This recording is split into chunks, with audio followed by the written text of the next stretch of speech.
러시아 국립정치사박물관은 역사적으로 의미 있는 장소에 자리 잡고 있습니다.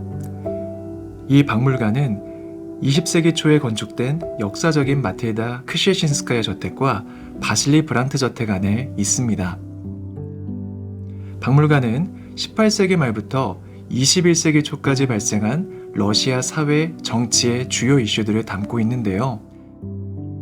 박물관 중앙 건물 1층과 2층에는 주요 전시 자료로서 19세기부터 21세기까지 러시아에 존재한 인간과 권력의 문제, 근대화의 기로에선 19세기와 20세기 초의 러시아 제국, 유토피아와 현실 사이의 소비에트 시대, 1917년부터 1922년까지 진행된 러시아 혁명 등이 자리하고 있습니다.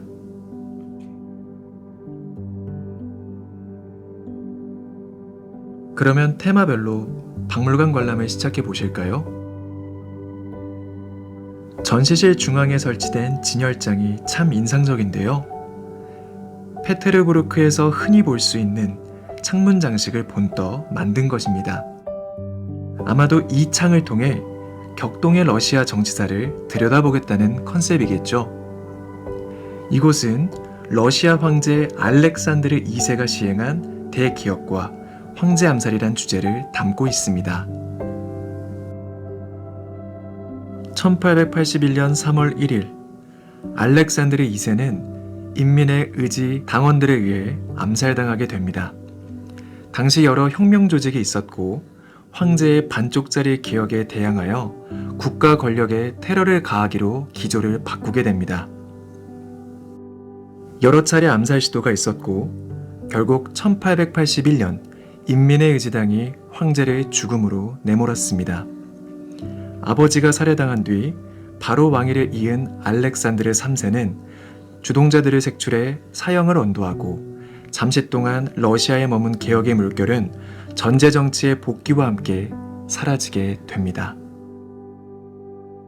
1918년 7월 17일로 넘어가는 새벽, 예카테린부르크에 위치한 이파티예프 저택에서 니콜라이 2세는 가족들과 함께 총살당하게 됩니다. 이로써 1613년부터 시작된 로마노프 왕조는 니콜라이 2세의 죽음으로 막을 내리게 되고 러시아 제국은 멸망과 동시에 거대한 변화의 소용돌이 속으로 들어가게 됩니다.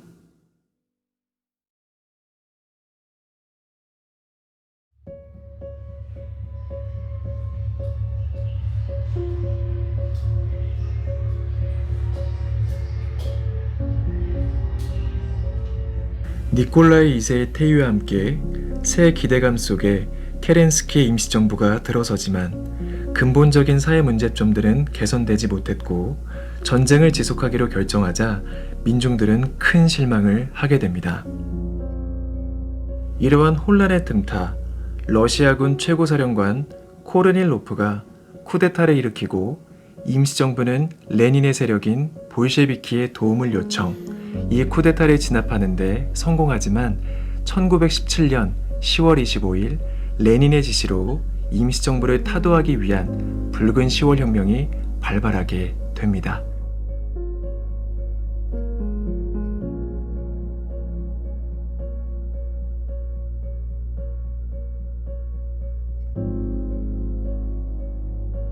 볼셰비키는 빵, 평화, 토지라는 표어를 내걸고 수도의 거점들을 신속하게 장악하여 임시정부를 전복시키는 데 성공합니다. 레닌은 이후 즉각 독일과의 정전협정을 추진하지만 혁명이 성공했음에도 그 영향력은 수도 페트로그라드를 포함한 대도시에만 머물러 있었고 러시아 전역에는 여전히 많은 반혁명 세력이 존재했습니다. 그 결과 이들 사이에 내전이 발생하는데 우리는 이것을 적백 내전이라 부릅니다.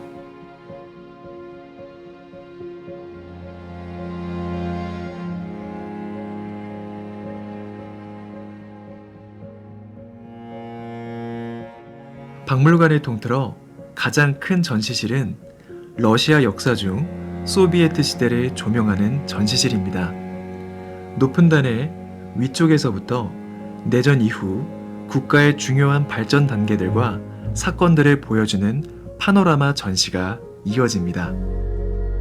1930년대 초 소비에트 농촌의 집단화와 현대화, 1937년부터 1938년까지 진행된 스탈린 대속청, 독소전쟁으로 대표되는 대조국전쟁, 스탈린의 죽음, 그리고 후르쇼프의 반스탈린 연설로 상징되는 해빙 시기, 우주개발과 독자적 핵무기 개발 등 소련 시절과 관련된 모든 이슈들을 만나볼 수 있습니다.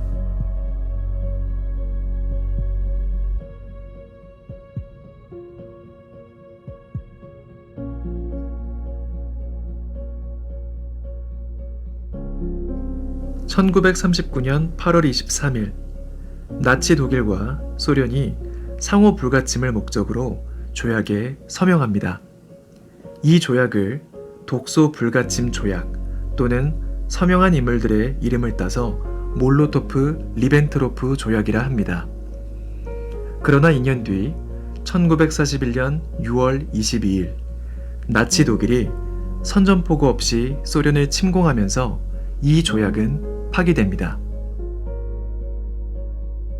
소련을 비롯한 영국, 프랑스, 미국이 반히틀러 연합에 참가하여 파시즘을 괴멸시키는 데에 공헌하지만 승리를 얻기 위해 소련 인민들은 너무나 값비싼 대가를 치렀습니다. 전쟁에 참가한 나라들 가운데 소련이 가장 큰 물질적 손실과 인명피해를 입었습니다. 전쟁이 끝나고 스탈린 사후 해빙의 시대가 도래합니다. 후르쇼프 집권 시기에 문학과 예술이 꽃을 피웠습니다. 새로운 잡지가 발간되고 극장들이 생겨났습니다. 전쟁 이후에 평범한 사람들의 일상적인 고민과 슬픔, 기쁨을 담은 책과 영화들이 등장했습니다. 이후 브레즈니예프 정권이 들어서면서 특히 석유가스 산업을 비롯하여 많은 산업 분야가 큰 발전을 이루었습니다.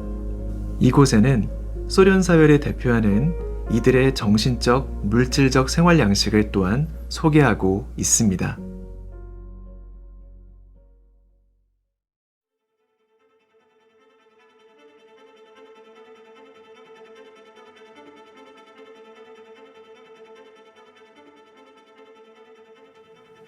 고르바초프의 열린 리더십은 1960년대에도 그러했듯이 소련 사회가 냉담하고 무기력한 깊은 잠에서 깨어나게 했고 삶의 쇄신과 개선에 대한 열망과 희망을 불러일으켰습니다.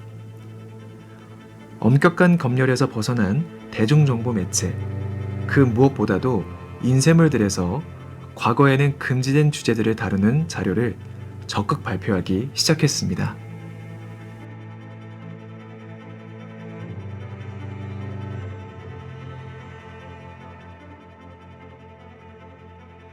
러시아 록 뮤지션들의 노래가 시대 정신이 되면서 뮤지션들은 사회 분위기를 노래에 반영했습니다. 사회 분위기는 빅토르 초이가 결성한 그룹 끼노가 표현한 변화의 기대를 넘어 그룹 알리사의 이름을 바꿀 때라는 호소 쪽으로 점점 기울었습니다.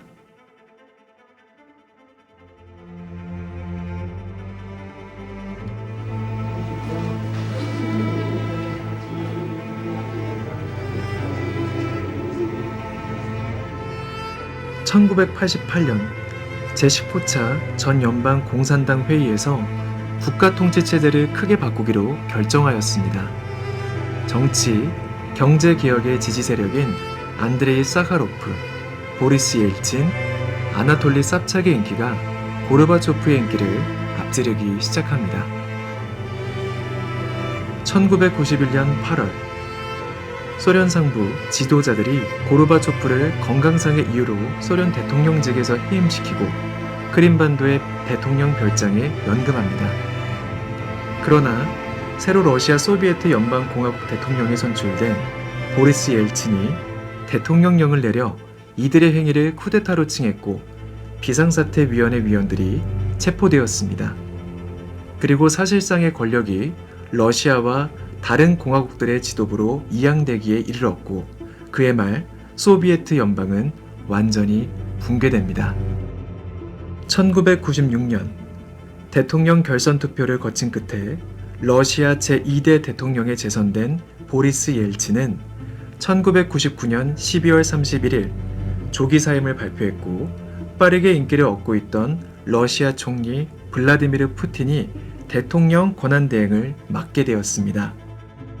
이 두 편의 영상 가운데 하나는 옐친이 러시아 국민들에게 대통령직의 자발적 사임에 관해 연설한 것이며, 또 하나는 대통령 권한대행직을 맡은 푸틴이 2000년 새해가 밝기 몇 분 전에 방송한 영상입니다.